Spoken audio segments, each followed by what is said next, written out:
नमस्कार। आज हम बीएड प्रथम वर्ष third paper learning and teaching अधिगम और शिक्षण विषय के अंतर्गत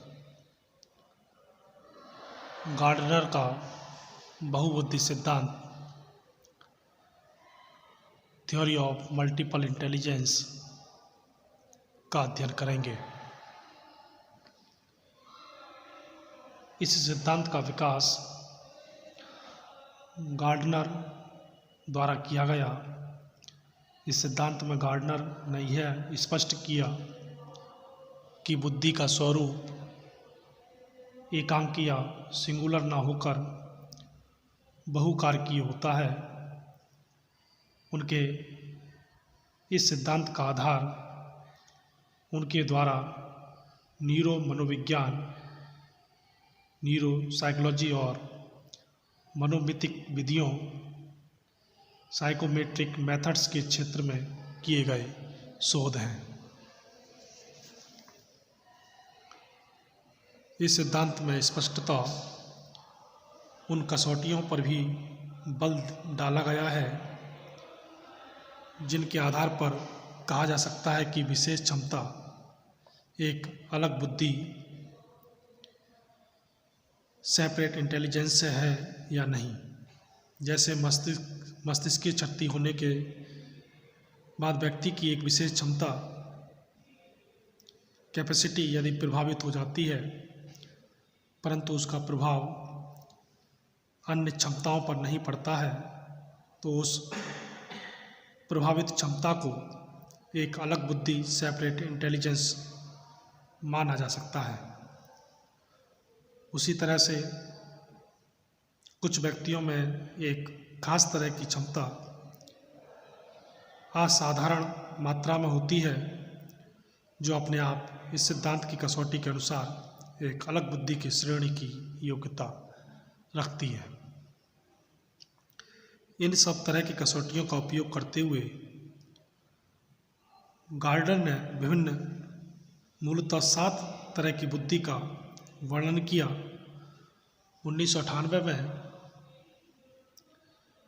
उन्होंने इसमें 8वां प्रकार और सन 2000 में उन्होंने 9वां प्रकार भी जोड़ा।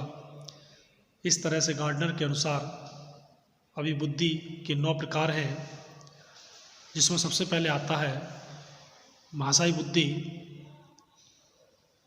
Linguistic intelligence. भाषाई बुद्धि में वाक्यों और शब्दों की बोध क्षमता, कॉम्प्रिहेंशन एबिलिटी, शब्दावली, वोकैबुलरी, शब्दों के क्रमों का, संबंधों को पहचानने की क्षमता आदि सम्मिलित होती है। दूसरे प्रकार की बुद्धि आती है तार्किक गणितीय बुद्धि, लॉजिकल मैथमेटिकल इंटेलिजेंस। इस बुद्धि में तर्क करने की क्षमता, गणितीय समस्याओं का समाधान करने की क्षमता, अंकों के क्रम सीक्वेंस के पीछे छिपे संबंध को पहचानने की क्षमता, सादृश्यता क्षमता आदि सम्मिलित होती है। तीसरे नंबर पर आता है स्थानिक बुद्धि, स्पेटियल इंटेलिजेंस। इसमें स्थानिक चित्र स्पेटियल फिगर्स को मानसिक रूप से परिवर्तन करने की क्षमता और स्थानिक कल्पना शक्ति, स्पेटियल विजुअलाइजेशन करने की क्षमता आदि सम्मिलित होती है। अगली है शारीरिक गतिक बुद्धि, बॉडी काइनेस्टिक इंटेलिजेंस।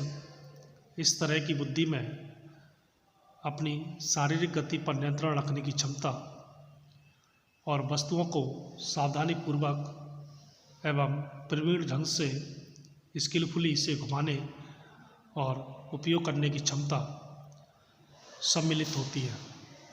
इस तरह की बुद्धि नर्तकी या व्यायामी में अधिक होती है, जिन्हें अपने शरीर की गति पर पर्याप्त नियंत्रण रखना होता है।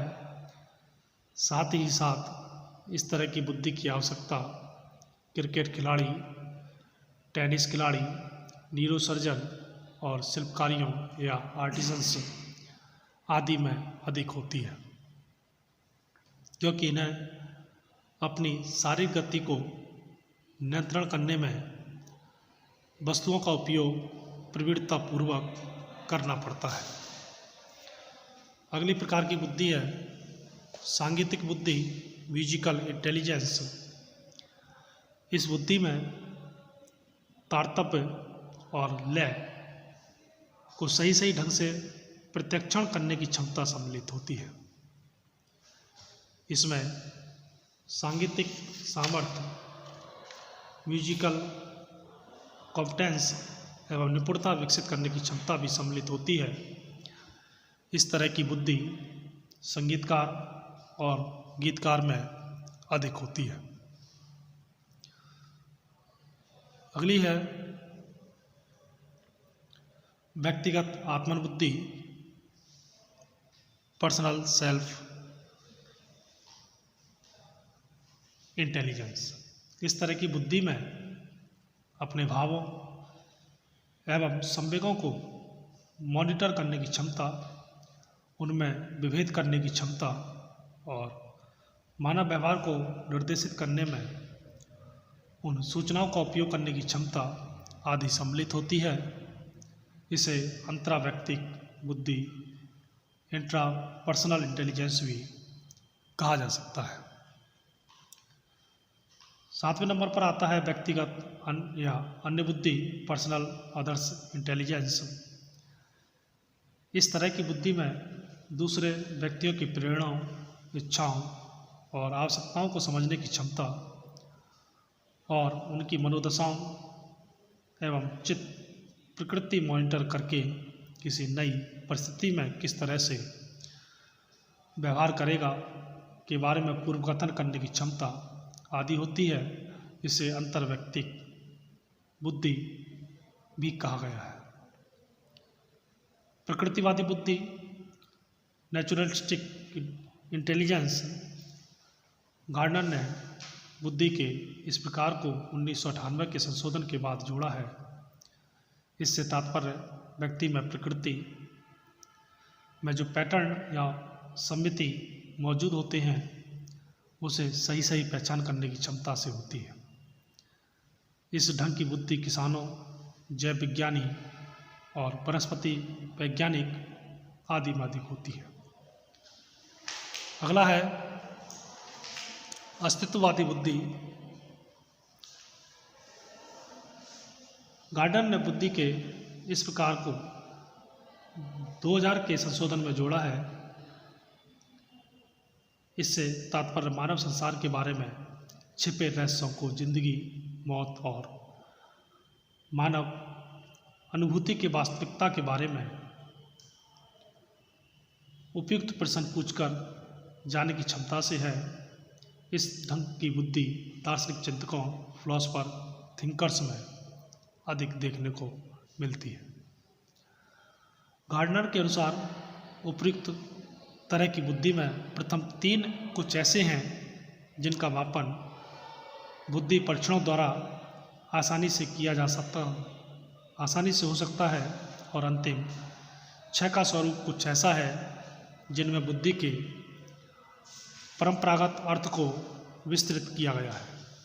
और इन 6 तरह की बुद्धि के समर्थन में गार्डनर ने अपने सिद्धांत में विकासात्मक, न्यूरो मनोवैज्ञानिक और व्यवहारात्मक सबूत प्रदान किया है। गार्डनर ने यह स्पष्ट किया है कि प्रत्येक सामान्य व्यक्ति में उपयुक्त 9 तरह की बुद्धि होती है, परंतु कुछ विशेष कारणों जैसे आनुवांशिकता, हेरिडिटी या प्रशिक्षण, ट्रेनिंग के कारण किसी व्यक्ति में कोई बुद्धि अधिक विकसित हो जाती है। ये सभी 9 तरह की बुद्धि एक दूसरे के साथ अंतःक्रिया करते हैं, फिर भी प्रत्येक बुद्धि एक अर्ध स्वायत्त तंत्र सेमी ऑटोनोमस सिस्टम के रूप में कार्य करता है। मस्तिष्क में प्रत्येक बुद्धि एक संपुटित मापांक के रूप में होता है जो अपने अपने नियमों और कार्यविधियों द्वारा संचालित होते हैं। अगर किसी कारण से मस्तिष्क की क्षति या ब्रेन डैमेज व्यक्ति में हो जाने पर एक तरह की बुद्धि क्षतिग्रस्त हो जाती है तो उसका प्रभाव दूसरे तरह की बुद्धि पर नहीं पड़ता है। गार्डनर के इस सिद्धांत का एक प्रमुख आशय या एप्लीकेशन यह है कि इससे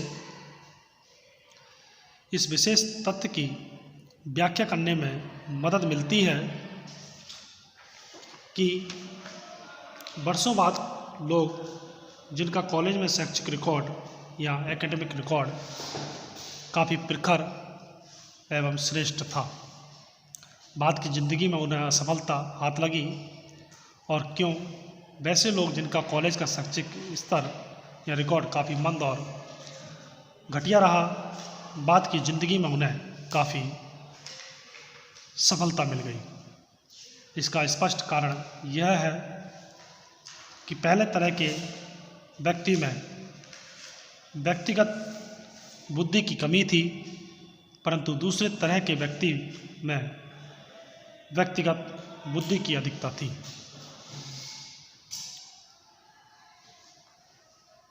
फिर भी इस सिद्धांत से यह बिल्कुल ही स्पष्ट है कि बुद्धि को सिर्फ बुद्धि परीक्षण द्वारा मापे जाने वाले कारकों अर्थात शाब्दिक और परिमाणात्मक कौशलों के रूप में ही व्याख्या करना उचित नहीं होगा, बल्कि एक संज्ञानात्मक दृष्टिकोण कॉग्निटिव पर्सपेक्टिव भी इसके प्रति अपनाना होगा। तो ये था गार्डनर का बहुबुद्धि सिद्धांत, थ्योरी ऑफ मल्टीपल इंटेलिजेंस। धन्यवाद।